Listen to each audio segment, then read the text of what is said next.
어느 날 저희가 가족들하고 같이 저녁을 먹는데 저희 집에는 사춘기와 사춘기 들어가고 있는 애들이 3명이 있거든요. 같이 밥을 먹는데 그중에 한 녀석이 뜬금없이 갑자기 이렇게 저한테 질문하는 겁니다. 아빠, 은퇴하면 어떻게 살아요?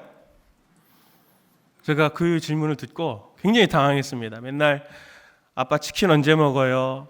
피자 언제 먹어요? 이거 사주세요. 이럴 때만 이렇게 물어보던 아이였는데 갑자기 아빠는 은퇴하면 어떻게 살아요? 딱 이렇게 물어보니까 저도 생각을 안 해봤는데 딸이 이렇게 딱 얘기를 하니까 얘가 이제 이렇게 컸구나 한 생각이 딱 이렇게 듣고 있는데 갑자기 누가 탁 끼어들면서 너희들이 셋인데 봉양해야지 그러는 거예요. 제가 그 질문 그 대답도 우리가 이거 봉양하려고 노후 대책으로 얘네를 키운 게 아닌데 그 생각에 그 두 질문에 제가 이렇게 되게 황당했는데 제가 뭐라 그랬냐면은 뭐라 그랬겠습니까? 제가 목사인데 성경에 너희는 무엇을 먹을까? 무엇을 마실까? 무엇을 입을까? 염려하지 말라! 그러셨잖아 라고 했어야 되는데 성경에 너희는 무엇을 먹을까? 무엇을 마실까? 무엇을 입을까? 염려하지 말라 그랬어. 그리고 아빠는 교회에서 연금을 들어줬다. 자, 그렇게 얘기를 했습니다. 그날 엄청 창피했어요. 그날 저녁에 혼자 기도하면서 아이고 목사가 믿음이 없구나. 아무것도 아닌 그 질문 하나에 제가 정말 심각하게 고민했던 게 뭐냐면 타이틀이 목사지만 또 성도님들한테 제자 훈련할 때도 성도님들한테 늘 이 본문에 대해서 얘기를 하면서 하나님께서 아버지가 되시고 책임져 주신다 이런 얘기들을 끊임없이 얘기하면서 이 세상의 이 논리에 이 경제적인 논리에 그러니까 휘말리면 안 된다 이런 얘기를 내가 엄청 많이 수년째 했는데 막상 딸의 질문 하나에 그냥 제가 완전히 KO 돼가지고 자존심이고 뭐고 정말 목사는 진짜 타이틀만이지 아무것도 아니구나 나도 진짜 조심해야 되겠다 이런 생각들을 제가 많이 했거든요. 엄청 부끄러웠어요. 그러면서 제가 이제 질문이 들었던 게 뭐냐면은 나만 이럴까? 나만 이럴까? 누구 목사님도 이게 아니고 그게 아니고 이게 삶의 현장이라는 것에 딱 우리의 삶이 딱 이렇게 부딪히면은 그 세상에 큰 파도가 이렇게 칠 때가 있지 않습니까? 세상의 벽이라는 것에 우리가 딱 이렇게 맞부딪혔을 때 실생활에서 이 믿음이 작동된다고 하는 것은 굉장히 어려운 얘기구나. 어려운 일이구나. 그리고 정말 이렇게 믿음대로 산다고 하는 것이 정말 얼마나 어려울까 하면서 제가 성도님들을 생각했어요. 저보다 훨씬 더 이렇게 치열한 어떻게 보면 복음적이지 않은 생태계 속에서 훨씬 살아가시는 우리 성도님들이 말씀 안에서 그 자리에서 살아간다고 하는 것은 저는 딸이지만 얼마나 이렇게 하고 나서도 후회한 일들이 많고 자신감 있게 이렇게 얘기할 수 없는 그런 환경과 여건들 속에서 있을 텐데 어떻게 하면 이 우리의 믿음의 부족의 문제, 연약함의 문제, 그리고 이 좌절감의 문제 이런 것들을 잘 극복하고 살아갈까? 그냥 이렇게 이중적인 삶을 계속 살아가도 괜찮은 것인가? 이런 이제 좀 심각한 고민들을 계속 이제 하게 됐습니다. 오늘 그런 부분들을 좀 요 말씀을 가지고 좀 생각해 보면서 우리가 한 번 더 이 부분을 한 번 더 이렇게 좀 넘어가는 점프해 가는 그런 시간들이 좀 되었으면 좋겠습니다. 오늘 본문을 보면은 예수님답지 않게 예수님의 고뇌가 느껴집니다. 예수님답지 않게 이렇게 물어보시죠. 하나님의 나라가 무엇과 같을까? 하나님의 나라가 무엇과 같을까? 항상 성경을 묵상할 때 이 뒤집으면은 적용이 쉽거든요. 무엇과 같을까라는 이 질문을 보면 이거 진짜 이해하기가 쉽지 않구나. 하나님의 나라를 이해하고 느끼고 하는 것들은 진짜 쉽지 않구나 하는 것을 알 수 있습니다. 하나님의 나라, 교회 안에서 하나님의 나라에 대해서 우리가 엄청나게 많이 듣지 않습니까? 하나님의 나라 많이 듣는데 하나님의 나라가 뭡니까? 이렇게 물어보면 잘 얘기하기가 또 쉽지는 않아요. 근데 하나님의 나라라고 하는 것은 이 장소나 지역 개념이 아니다라고 하는 것을 우리는 여러 번 들었습니다. 이거는 약간 그 로마 시대 때의 환경의 이 배경을 이해하면 좋은데 로마 황제의 통치가 닿는 곳이 어디까지냐면은 로마 황제의 얼굴이 그려져 있는 동전이 통용되는 곳까지가 로마 황제의 통치가 닿는 곳입니다. 예, 이해가 되시죠? 우리나라 같은 경우는 이렇게 국경이 있어가지고 그리고 바다가 있어서 그런 개념들이 없지만 저는 유럽을 안 가봤지만은 나도 모르는 새 국경을 왔다 갔다 하기도 하잖아요. 유럽 같은 건 땅이 다 연결돼 있으니까.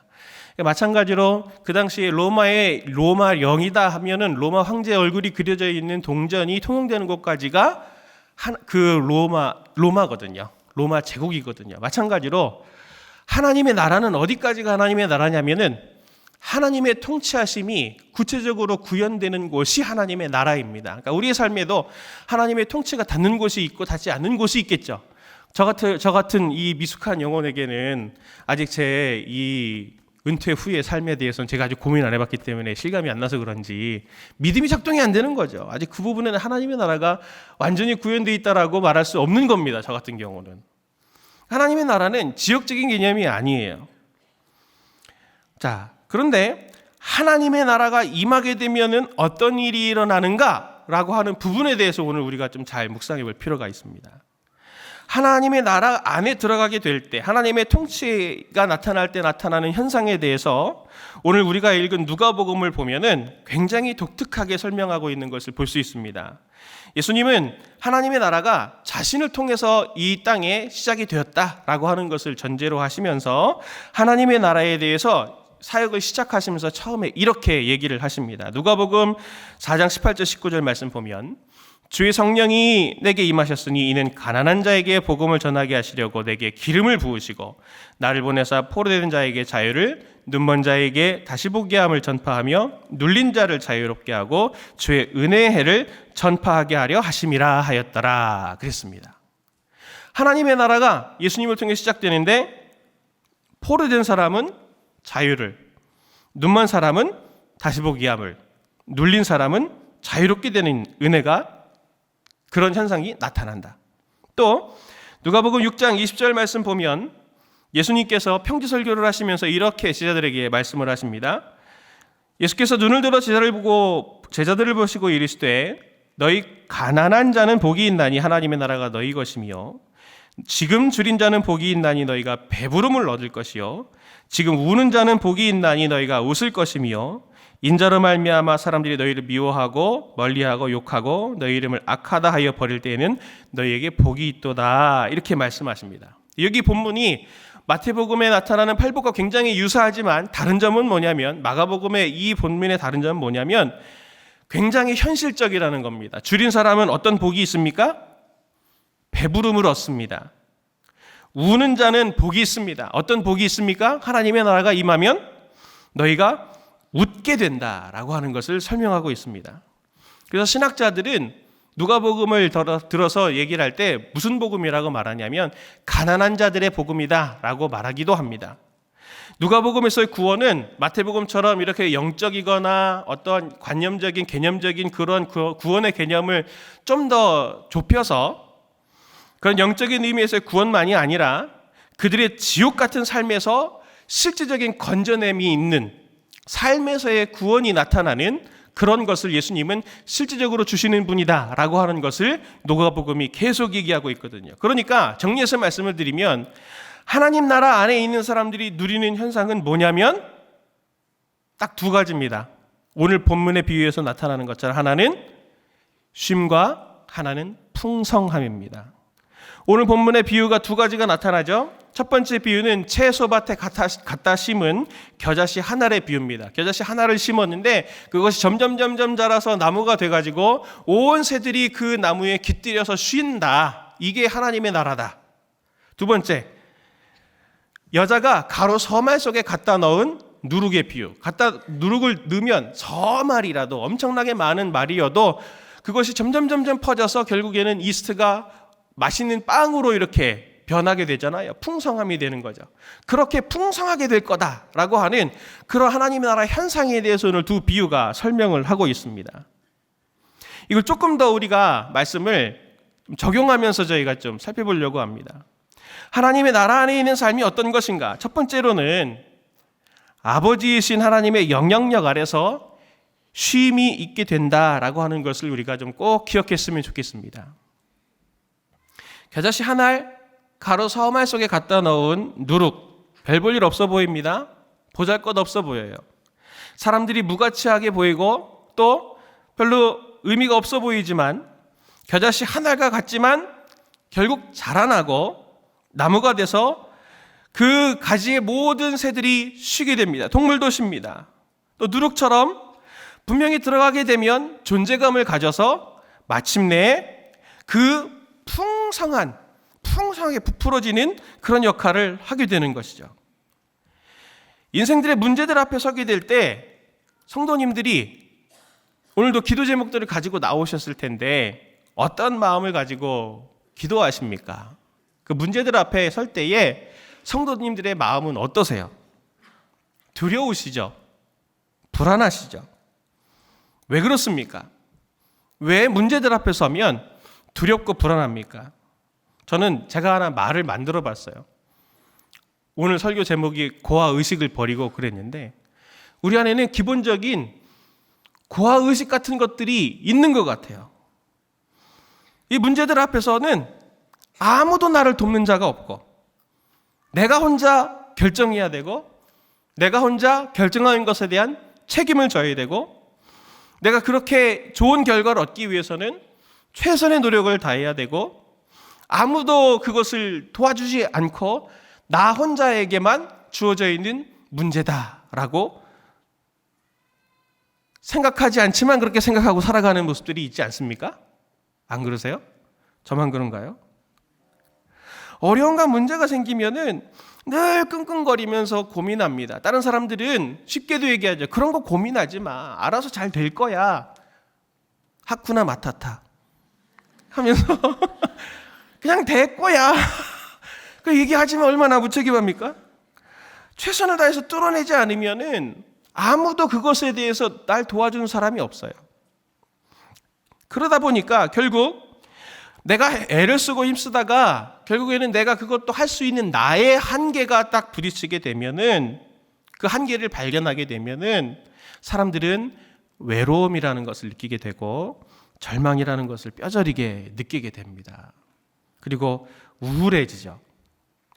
하나님은 우리의 연약함, 상황에 짓눌려 있고 지칠 수밖에 없는 우리들의 삶의 문제를 사실 너무나 잘 알고 계십니다. 그래서 예수님이 누가복음 11장 28절에서 이렇게 말씀하시죠. 수고하고 무거운 짐진 자들아 다 내게로 오라. 내가 너희를 쉬게 하리라. 이렇게 말씀을 하신 겁니다. 제 개인적인 간증을 하나 드리면 저도 사춘기 때에 아버지가 계셨습니다. 근데 아버지가 정말 안 좋은 사고로 돌아가시고 난 다음에 저희 집은 정말 어려워졌어요. 그래서 제가 시설 같은 데 모자원이라고 하는 시설에 어머니하고 동생하고 같이 들어가서 몇 년 동안 같이 살기도 하고 늘 외로웠고 가난하고 힘들었습니다. 저희 남자이기 때문에 인생에 또 중요한 순간들이 있잖아요. 뭐 대학을 들어간다든지 군대를 간다든지 결혼을 해야 된다든지 이런 인생의 중요한 순간들이 있을 때 늘 누구랑 상의할 수가 없는 거예요. 왜냐하면 어머니는 늘 부모로서 그 빚진 마음을 가지고 계시거든요. 그러면 거기에다 대고 어머니하고 인생의 이런 걸 상담을 하려고 하면 어머니는 오히려 그걸 자기 죄책감으로 느끼시는 걸 제가 너무나 잘 알고 있기 때문에 혼자 그런 부분들에 대해서 굉장히 힘들었어요. 그래서 저는 그 같이 있을 때 외로운 거 아세요 혹시? 이 사람들이 엄청 행복해하고 막 웃는데 나 혼자 정말 죽을 듯한 외로움 속에 이렇게 다 있는 그게 정말 힘듭니다. 그런 외로움들이 굉장히 오래 갔었어요. 그리고 제가 꿈에서라도 아버지가 안 좋게 돌아가셨기 때문에 저희 가족에게 엄청난 상처를 주고 돌아가셨기 때문에 꿈에라도 아버지가 나타나면 저는 하루 종일 그날은 굉장히 우울한 날이었거든요. 제가 하나님께 그 부분을 가지고 굉장히 오래 기도했습니다. 상처가 많고 뭐 이거는 뭐 나눠봐야 위로도 안 되고 사람들이 무슨 말을 해줘도 위로도 안 되고 저 혼자 가지고 있는 해결되지 않는 상처인데 제가 어느 날 그걸 가지고 오래 수년 동안 사실은 기도를 했거든요. 하나님께서 저에게 주신 말씀이 뭐냐면 이사야서 49장 14절에서 17절 말씀입니다. 오직 시온이 이르기를 여호와께서 나를 버리시며 주께서 나를 잊으셨다 하였거니와 여인이 어찌 그 젖먹는 자식을 잊겠으며 자기 태에서 난 아들을 긍휼히 여기지 않겠느냐. 그들은 혹시 잊을지라도 나는 너를 잊지 아니할 것이라. 내가 너를 내 손바닥에 새겼고 너의 성벽이 항상 내 앞에 있나니 내 자녀들은 빨리 걸으며 너를 헐며 너를 황폐하게 하던 자들은 너를 떠나가리라. 너가 내 손바닥에 새겨져 있다. 너의 육신의 아버지는 너에게 많은 상처를 주고 그리고 지금도 네가 굉장히 그것으로 인해서 많은 상처를 받고 있지만 내가 네 아버지다. 내가 네 아버지다. 내가 너의 온전한 아버지다. 저에게 그 말씀을 해주셨어요. 제가 이 아버지 없음으로 인한 그 큰 상처를 이렇게 넘을 수 있게 되었죠. 그래서 오늘에 이를 수 있게 된 겁니다. 성경에서 특별히 신약에서 하나님을 우리에게 설명을 할 때 하나님이 반드시 빠지지 않고 말씀하시는 선명하게 자신을 계시하시는 모습의 형태가 어떤 것이냐면 바로 아버지입니다. 아버지. 누가복음 12장 32절의 말씀 보면 예수님께서 아버지에 대해서 이렇게 설명을 하세요. 적은 무리여 무서워 말라. 적은 무리여 무서워 말라. 너희 아버지께서 그 나라를 너희에게 주시기를 기뻐하시느니라. 기뻐하시느니라. 하나님은 저의 하나님만이 아니라 여기 계신 성도님들의 아버지이신 줄 제가 믿습니다. 그리고 성도님들의 이름 하나하나가 하나님의 손바닥에 새긴 바 되어져서 젖먹는 어머니가 그 자식을 잊을지라도 나는 너희를 잊지 않겠다라고 하시는 그 약속이 오늘도 성도님들에게 있는 줄 믿으시기를 바랍니다. 하나님은 그냥 나는 아버지야 명분만 가지고 있는 하나님이 아니라 아버지로서 실력 행사를 하시는 하나님이다라고 하는 것을 우리가 오늘 본문을 통해서는 꼭 기억해야 됩니다. 우리는 종종 광야의 이스라엘을 보면서 손가락질을 하죠. 저렇게 출애굽을 하는 과정 속에서 10가지 재앙을 느끼면서도 경험을 했으면서도 그리고 매일 어떻게 만나와 메추라기를 그렇게 먹으면서도 물이 없다고 저렇게 불평을 하고 하나님을 배반할 수 있는가? 어떻게 저럴 수가 있지? 라고 우리는 물음표를 많이 갖지 않습니까? 그런데 이스라엘이 왜 뭐라고 불평했는지 출애굽기 17장 7절을 보면 이렇게 설명이 되어 있습니다. 그가 그곳 이름을 마사 또는 무리바라 불렀으니 이는 이스라엘 자손이 다투었으며 또는 그들이 여호와를 시험하여 이르기를 같이 한번 볼까요? 시작. 여호와께서 우리 중에 계신가 안 계신가 하였음이더라. 이상하지 않나요? 이스라엘 백성이 불평한 내용이 뭡니까? 하나님이 우리 중에 계시냐 안 계시냐? 계세요 안 계세요? 계시죠? 근데 왜 이런 질문을 해요? 안 이상하세요? 안 이상하세요? 이 사람들은 하나님이 계시다고 생각했어요? 안 계시다 생각했어요? 안 계시다 생각했으니까 이렇게 얘기한 거죠. 하나님 계신 거예요? 안 계신 거예요? 계신데 안 계신 거죠. 안 계신데 계신 거예요? 싼데 비싼 거? 예. 하나님이 계신데 그들이 볼 때는 느끼지 못한 거죠. 그러니 하나님이 계신가 안 계신가. 그만큼 하나님의 섭리하심을 본다라고 하는 것은 매일 기적을 체험하면서도 하나님의 섭리를 본다고 하는 것은 마치 오늘 비유처럼 가루의 서말 속에 갔다 오는 누룩이 퍼져나가는 걸 확인하기가 어렵듯이 작은 씨앗이 심겨졌지만 그것이 자라났는지 죽은 건지 확인하기 어려운 것처럼 그렇게 확인하기는 어려울 수는 있지만 이스라엘 백성들도 똑같이 우리처럼 성도님들의 삶에 하나님이 계십니까? 안 계십니까? 계신데 안 계신 거죠. 그러니 무엇을 먹을까? 무엇을 마실까? 무엇을 입을까? 염려하지 말라! 했어야 되는데 염려하지 마. 이렇게 되는 거예요. 이렇게 되는 거라고요. 우리가 자주 놓치는 것이 현실적인 고민들 속에 하나님을 개입시키고 연관시키고 초청해드리지 않고 자꾸 내가 옛날 하나님을 알기 전에 하나님을 믿기 전에 내가 고아여서 혼자 고민하고 혼자 애쓰고 혼자 대안을 찾아야 된다고 하는 그 고아의 습성, 이스라엘 백성으로 따지면 이집트의 종되었던 때에 그 습성이 아직도 남아 있다는 것입니다. 하나님의 나라를 가지고 오신 예수님은 어떤 분이십니까? 세례 요한이 예수님을 보면서 의구심이 많이 들었어요. 당신이 오실 그이십니까? 우리가 다른 일을 기다려야 됩니까? 라고 말할 때 예수님이 뭐라고 말씀을 하십니까? 누가복음 7장 22절 같이 함께 보도록 하겠습니다. 시작.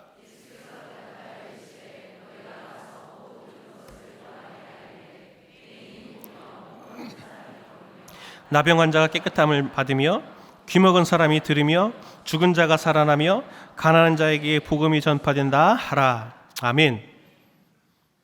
예수님은 보여주셨죠. 네가 의심하지만 뭘 보냐 너희가. 맹인이 어떻게 보냐. 못 걷는 사람이 어떻게 걷냐.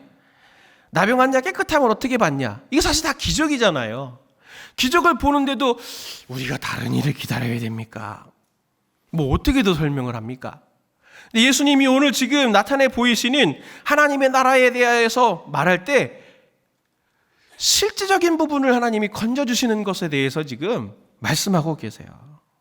누가복음을 보면 하나님의 나라를 가지고 온 예수님은 당신의 자녀들이 현실적인 고민을 가지고 있을 때 그것들을 책임지는 하나님이셨습니다. 구석구석 찾아가서 그 사람이 나병 환자든 그 사람이 창녀이든 그 사람이 세리이든 누구든 막론하지 않고 연약한 자들을 찾아가서 그들의 삶에서 그들을 건져내 주시는 실제적인 구원을 주시는 분이 예수님이셨어요. 7장에서는 백부장의 종을 고치셨고 과부의 죽은 아들을 고치셨습니다. 8장에서는 귀신 들린 사람을 고치셨고 12살 된 야이로의 딸과 12에 혈루증 걸린 여자를 고치셨습니다. 9장에서도 귀신 들린 아이를 고치셨습니다. 이렇게 예수님은 현실적인 고통을 당하는 삶의 현장에 가셔서 그들을 직접적으로 건져내셨습니다. 그 예수님을 소개하고 있는 게 누가복음이고 그 예수님이 바로 우리가 믿는 예수님이라면 예수님은 오늘 성도님들이 가지고 계시는 삶의 여러 현실적인 문제들 가운데 일하실 수 있는 하나님이십니까? 하나님이 아니십니까? 현실적인 문제를 건져내실 수 있는 하나님이십니다. 우리가 때로는 기복주의를 경계하면서 이런 현실적인 문제들에 대해서 기도하는 것조차 하나님 앞에 부끄러울 때가 있어요. 내가 잘못 기도하는 것은 아닌가라고 하는 것을 우리가 기도할 때가 있지만 현실적인 문제를 가지고 힘들어하는 자녀를 보면서 그냥 방치하고 아무 느낌 없는 부모가 어디 있겠습니까?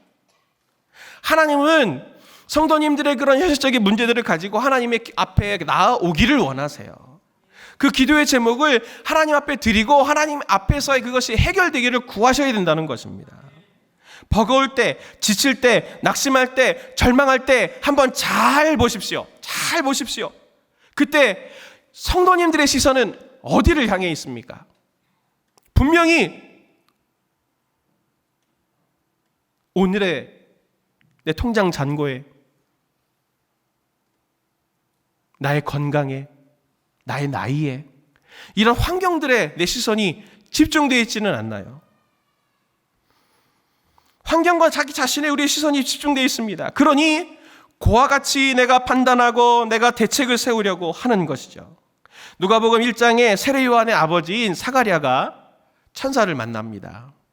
제사를 드리러 들어갔다가 반차를 따라 들어갔다가 이제 네 아내가 나이가 많지만 네 아내가 임신할 것이다. 요한이라고 해라.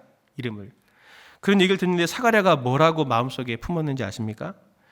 내가 이것을 어떻게 알리오? 내가 늙고 아내도 나이가 많으니이다. 이게 제사장이에요. 저랑 비슷해요. 저랑 비슷해요. 비슷하다고. 나이가 많아요. 저는 제 아내도 나이가 많아요. 어떻게 애를 낳아요? 천사가 와서 지금 얘기를 하는데도 안 돼요. 이거는 이 모습이 우리 아니냐고요. 우리는 우리 환경을 보면서 내가 내리는 생각, 판단 매우 합리적이고 이성적일 수는 있어 보입니다. 그리고 그게 자연스러울 수 있습니다. 그런데 결과는 어떻습니까? 절망에 가깝고 죽음에 가깝습니다. 이스라엘 백성도 똑같았습니다. 이스라엘 백성들도 하나님이 계시다면 이렇게 메마른 상황에서 반드시 물을 주셨을 거야. 하나님이 안 계시구나. 이렇게 생각을 한 거죠. 그리고 지치고 힘들 때 원인이 뭡니까? 환경을 바라보면서 이성적이기만 한 신앙 때문만은 아닙니까? 성경적 지식이 많고 여러 개념들을 알고 판단력이 빠르기 때문에 이 상황 속에서 하나님의 뜻은 여기 있을 거야. 넘겨짚는 우리의 교만함이 있는 것은 아닙니까? 또 하나님의 음성을 듣기보다 고아습성이 작동되어져서 하나님은 이렇게 일하지 않으셔 하면서 내가 이거는 책임져야 돼 라고 말하는, 그리고 하나님께 내가 생각하는 기도의 제목들만, 하나님이 기뻐하실 것 같은 기도 제목들만 하나님 앞에 우리가 올려드리고 있는 것은 아닙니까? 하나님은 우리에게 너는 그 짐을 내게 맡겨라 말씀하시는데 끝끝내 내가 지고 낭망하고 있는 모습은 아닙니까? 우리는 기본적으로 세팅이 되어 있는 고아 정신을 빨리 버려야 됩니다.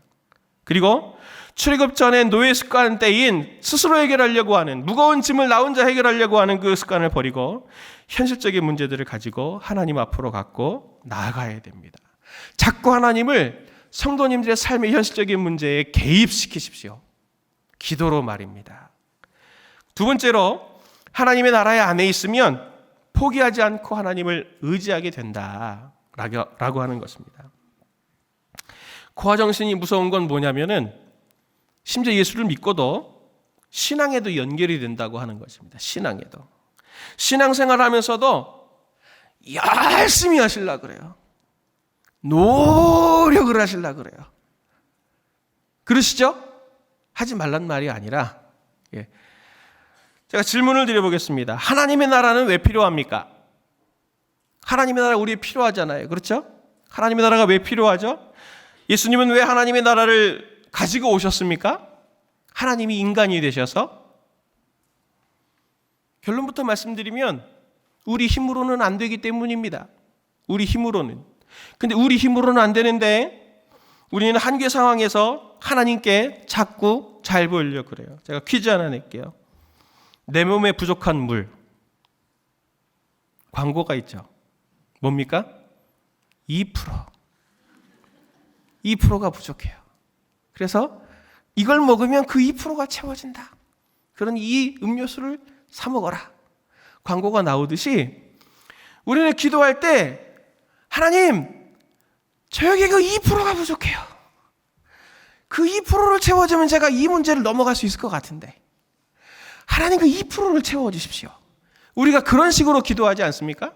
제가 지금 가고 있는 이 방향이 맞고 이게 문제 해결이 맞은데 내 힘으로는 부족하고 내 돈으로는 안 되고 내 건강으로는 안 되고 내 인력으로는 안 되고 내 인맥으로는 안 되니 하나님 요 2%를 채워주시면 제가 이 문제를 넘을 수 있습니다 라고 내가 해결하려고 하는데 부족한 그 2%를 채워달라는 식으로 하나님께 기도하고 있지는 않습니까? 하나님은 2%를 채워주시는 게 아니에요. 사실은 그 98%는 98%까지도 하나님께서 우리에게 다 주신 거예요. 우리 힘으로는 할 수 있는 것이 아무것도 없습니다. 우리는 자꾸 그 2%를 위해서 내가 하나님께 잘 보이면, 하나님께 열심히 기도하면, 하나님께 열심히 봉사하면, 내가 좀 더 경건한 사람이 되면, 내가 신앙적으로 더 성숙하면 그 2%가 채워져서 내 삶이 더 행복해질 거야 라고 하는 거짓 속임에 속고 있는 것은 아닌지를 잘 점검하셔야 됩니다. 오늘 비유를 보십시오. 하나님의 나라를 설명하면서 뭐라고 설명을 하냐면 채소 밭에 갖다 심은 겨자씨예요. 어떤 여자가 가로 서말 속에 갖다가 넣었어요. 땅의 입장에서, 그리고 이 가로 서말의 입장에서 한 것은 아무것도 없습니다. 누가 갖다 심어준 거죠. 혼자 스스로 빵이 될 수 없어요. 혼자 스스로 나무가 될 수 없어요. 하나님께서 우리에게 하나님의 나라를 심어주시고, 하나님께서 우리에게 복음을 심어주시고, 하나님의 능력이 우리의 삶 가운데 닿게 하셔서 우리로 하여금 그 나라를 누리게 하시는 것입니다. 하나님의 주권적인 형태로 되는 것이라는 거죠. 박종호 씨가 그래도라고 하는 찬양을 만들었습니다. 가사가 이렇습니다. 내가 나를 떠나가도 그래도 나는 너를 떠나지 않으며, 내가 나를 버려도 그래도 나는 너를 버리지 아니하리라. 내가 나를 사랑하지 않아도 그래도 나는 너를 사랑하고, 내가 지은 죄 많으나 그래도 나는 너를 용서하리라. 내가 천하고 미련하나 그래도 나는 너를 받으리라. 내가 천하고 미련하나 나는 너를 받으리라. 이게 하나님이 우리를 바라보시는 관점입니다.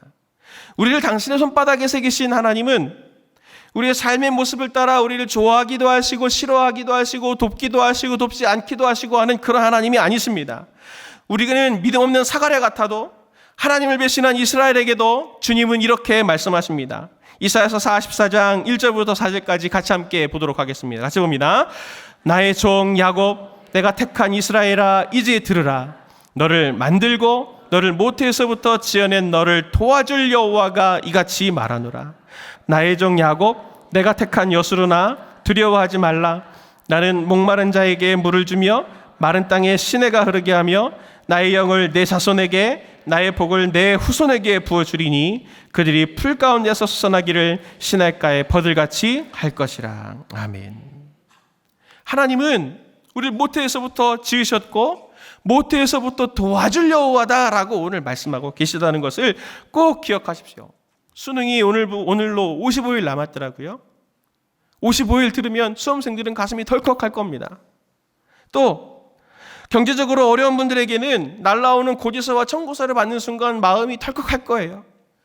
연세가 높으신 분들은 차가운 바람이 불면 차가운 바람이 아니라 인생의 더 시베리아 같은 바람으로, 상실감으로 이 바람이 느껴져 올 수 있습니다. 그럴 때 우리의 시선을 어디에 둘 겁니까? 어디에 둘 겁니까? 이 땅을 우리만 밟고 살아가는 것은 아니었어요. 성경의 수많은 자들도 함께 밟고 살아갔는데 그들의 지혜를 본받아야 됩니다. 시편 42편 기자는 이렇게 얘기합니다. 내 영혼아, 내 영혼아, 내가 어찌하여 낙심하며 어찌하여 내 속에서 불안해하는가? 너는 하나님께 소망을 두라. 그가 나타나 도우심으로 말미암아 내가 여전히 찬송하리로다. 아멘. 시편 기자는 사자 같은 믿음이 있어서 지금 고백하는 게 아니에요. 불안한 거죠. 내 영혼아 어찌하여 낙심하며 내 영혼아 어찌하여 불안해하는가. 그러나 그 불안이 있으나 감정의 롤러코스터가 있는 거죠. 쭉 떨어지지만 다시 올라갑니다.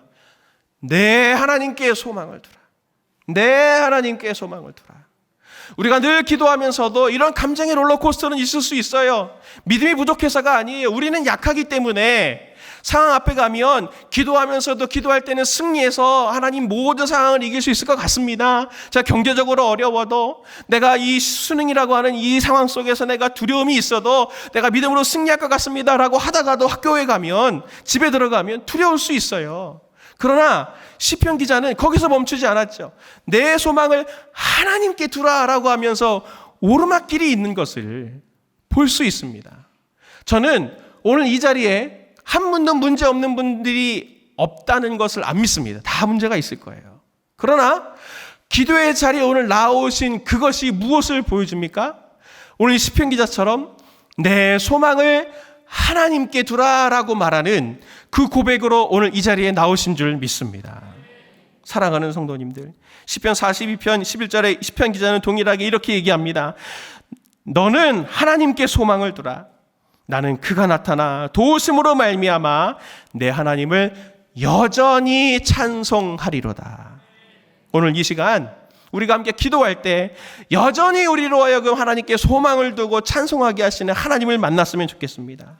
우리의 고민은 다양하고 또 고민에서 해결될 수 있는 것이 있고 고민에서 해결될 수 없는 것이 있잖아요. 그렇죠? 어떻게 우리가 기도해야 되겠습니까?